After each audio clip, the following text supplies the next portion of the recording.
important video, that is how to choose life partner.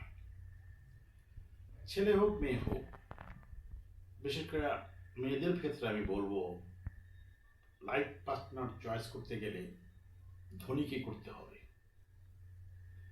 তবে আমি যে ধনীর কথা বলতেছি, ইট ইজ নট অর্থের ধনী।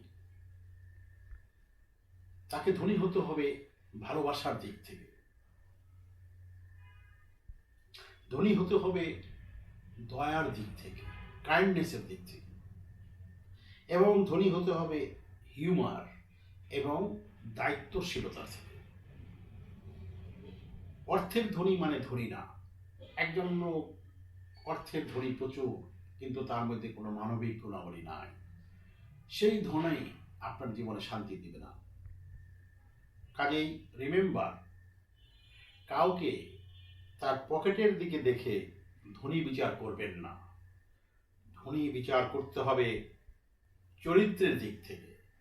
একটা মানুষ যদি চরিত্রের দিক থেকে সুন্দর হয়, মনের দিক থেকে সুন্দর হয়, ভালোবাসার দিক থেকে সুন্দর হয়, দায়িত্বশীল থেকে যদি সুন্দর হয়, যদি সে ক্যারিং হয়, তাহলে সে প্রকৃত ধনী।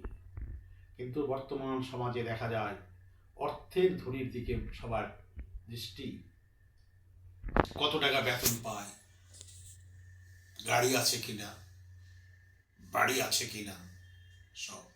কিন্তু বাস্তবে দেখবেন এই ধরনের সিলেকশনগুলি লং টাইম সার্ভাইভ করে না।